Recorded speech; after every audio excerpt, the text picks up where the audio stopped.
Don't drink it. The wine is poisoned. Asterisk, asterisk, the words left Sophia Lawrence's mouth before her brain could stop them.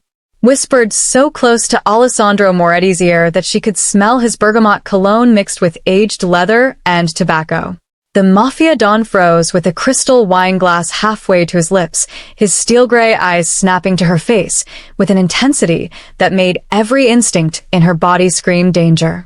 Sophia had worked at Le Jardin in Manhattan for 2 years, and she had learned one golden rule above all others: never get involved in things that weren't her business.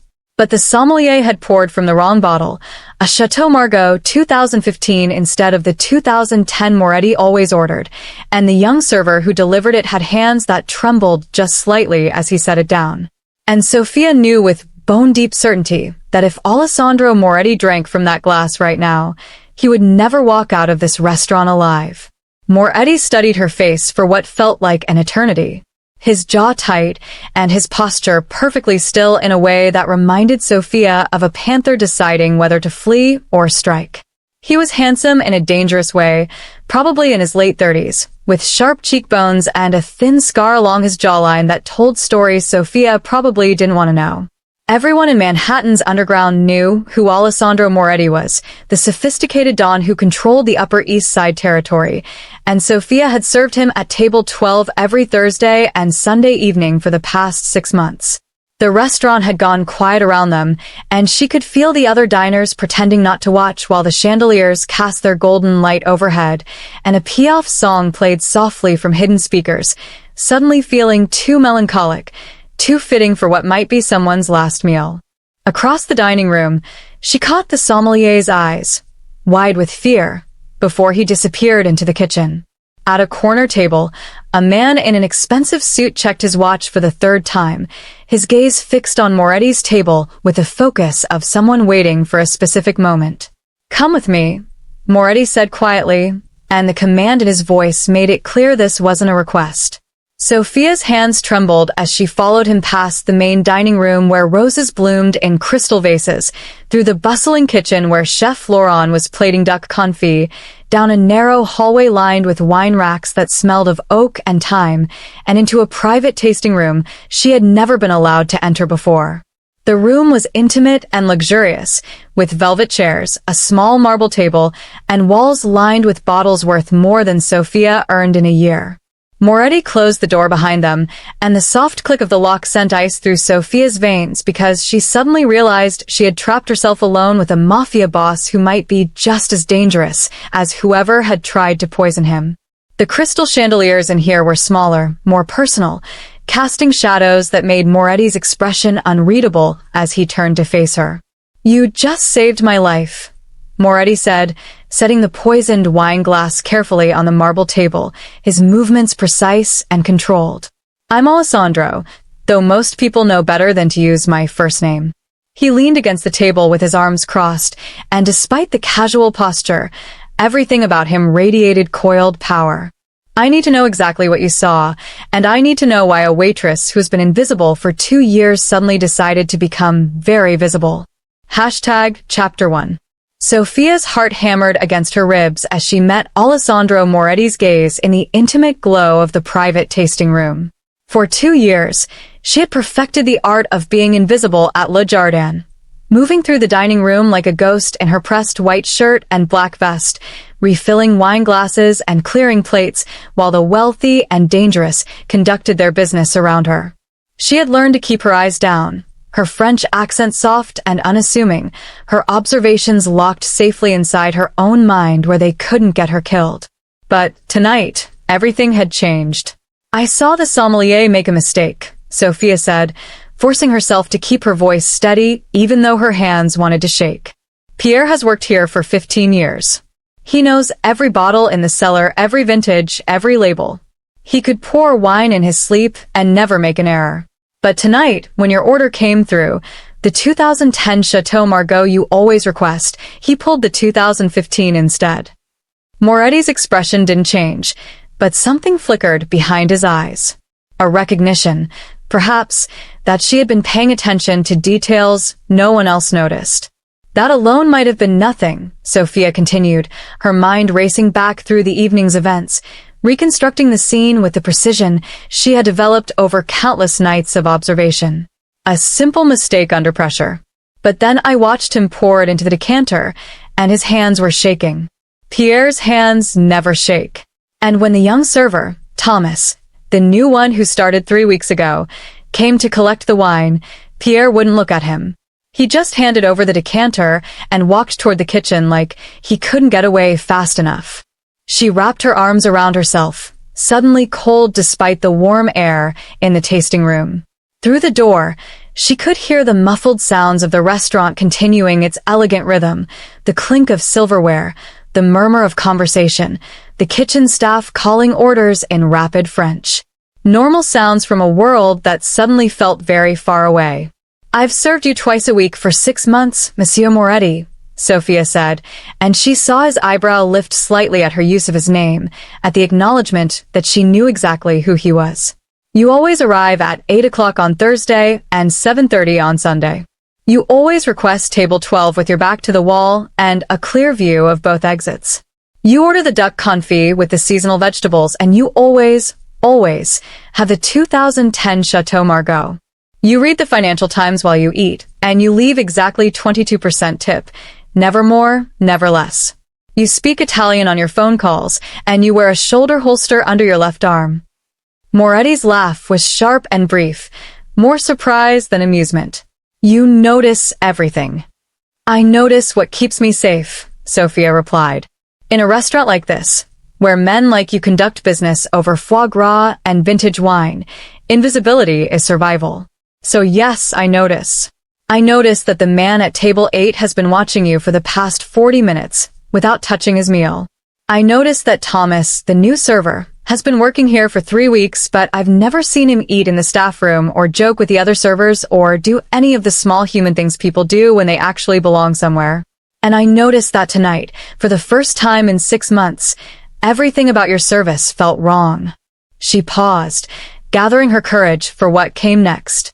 "So when I saw Pierre's hands shaking and Thomas's too careful movements as he carried that wine to your table, I knew. Maybe I didn't know exactly what was wrong, but I knew that if you drank from that glass, something terrible would happen."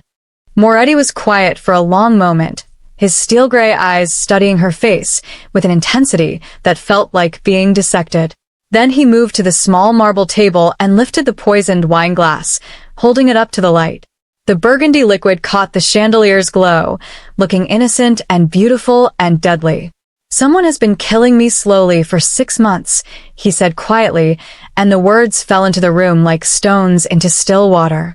"I've been sick, nausea, headaches, fatigue that I couldn't explain. My doctor thought it was stress, maybe an ulcer. But last week, I had private blood work done by someone I trust." He set the glass down with deliberate care. "Traces of arsenic. Not enough to kill me quickly, but enough to weaken me over time. Someone has been poisoning me, meal by meal, patient and methodical." Sophia felt the blood drain from her face. "And tonight they decided to finish it. Tonight they got impatient," Moretti corrected. "Or perhaps tonight they had an opportunity they couldn't pass up, a new server, a compromised sommelier, a restaurant full of witnesses who would all swear that Alessandro Moretti simply had a heart attack over his favorite wine." He turned back to her, and something in his expression had shifted. The predatory focus was still there, but beneath it was something else, calculation mixed with what might have been respect. "You saved my life, Sophia Loren," he said, and she realized he knew her name, had probably known it all along. "And now I need you to help me figure out who's trying to take it. Because whoever poisoned that wine knows you warned me. And that means you're no longer invisible. You're a witness. You're a problem. You're already in danger whether you like it or not." The truth of his words settled over Sophia like a heavy coat. She had broken her cardinal rule, stepped out of the shadows, and now there was no going back to the safety of being unseen. She thought of her tiny apartment in Queens, her carefully constructed quiet life, the anonymity she had worked so hard to maintain since arriving in America 3 years ago. All of it felt impossibly fragile now, like crystal about to shatter. "What do you need me to do?" she heard herself ask, and the words came from someplace inside her that she barely recognized, A place that was tired of hiding, tired of being small, tired of pretending her intelligence and observations didn't matter. Moretti smiled, and it was the kind of smile that made Sophia understand why people both feared and followed him. "I need you to keep watching," he said. "Keep noticing. Because right now, you might be the only person in my world I can actually trust." Chapter 2. Sophia stood in the private tasting room, the weight of Moretti's words pressing down on her like the Manhattan skyline itself. Trust. The word felt foreign, almost dangerous. She had spent 3 years in America specifically avoiding trust, avoiding connections, avoiding anything that might make her visible to the wrong people. She had left Lyon with nothing but a suitcase and a determination to disappear. Her father had been a gambler who made promises to men who collected debts with broken bones and burned businesses. When he couldn't pay, they came for the family. Sophia's mother had put her on a plane with borrowed money and desperate instructions. Go to America, become no one, stay invisible. That was the last time Sophia had heard her mother's voice. In New York, she had found Le Jardin through a friend of a friend, a sous chef who needed someone who could move quietly through a dining room full of dangerous men without drawing attention. Sophia had been perfect for it. She learned to anticipate needs before they were spoken, to refill glasses without interrupting conversations, to exist in the spaces between important people without ever becoming important herself. She memorized faces and patterns and habits, not because she wanted to, but because knowing who to avoid had kept her alive in Lyon, and old instincts died hard. "You're asking me to stop being invisible," Sophia said finally, meeting Moretti's gaze. "That's the opposite of survival." "No," Moretti replied, moving closer but maintaining a respectful distance. "I'm asking you to weaponize your invisibility. Right now, you're the only person in this restaurant, probably in my entire organization, that people forget is watching. You see what others don't because they forget you're there. That makes you more valuable than any soldier I have." Sophia's mind raced through the implications. She thought about the men who came to Le Jardin, Moretti's associates, with their expensive suits and careful conversations.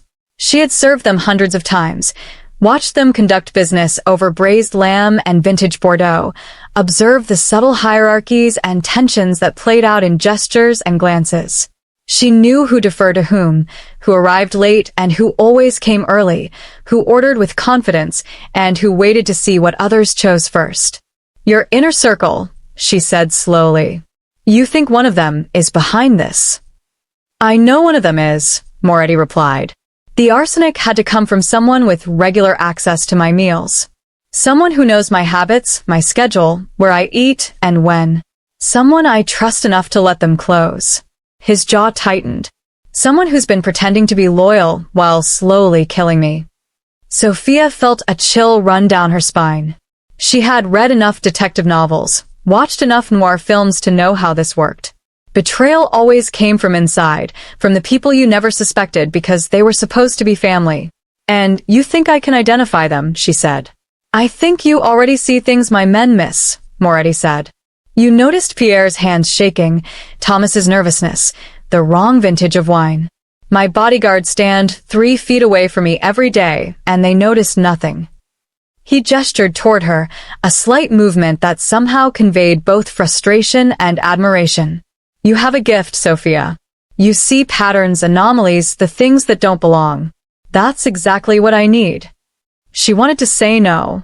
Every survival instinct she had developed over the past 3 years screamed at her to walk away, to go back to her tiny apartment in Queens, to pack her single suitcase and disappear again. She had done it before. She could do it again. But even as she thought it, she knew it was a lie. Moretti was right. She was already involved.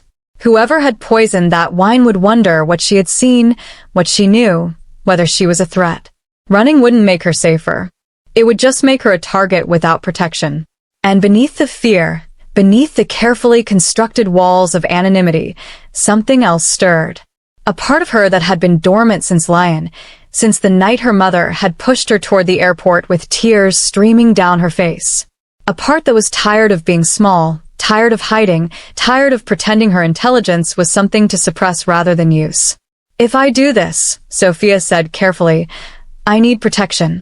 Not just from whoever poisoned you, but from everyone. If I'm going to be visible, I need to know I won't end up like my father, buried in debt to people who solve problems with violence. Moretti nodded slowly. You'll have it. My protection, my resources, my guarantee that no one touches you. And I want the truth, Sophia continued, her voice stronger now. About who you are, what you do, what I'm really stepping into. I won't be a pawn who doesn't understand the game. Something shifted in Moretti's expression, a flicker of approval, perhaps even respect. Fair enough. I run territory on the Upper East Side, gambling, some import-export business that exists in legal gray areas, protection for restaurants and clubs who want to operate without interference from rival families. I'm not a saint, Sophia. I've done things that would keep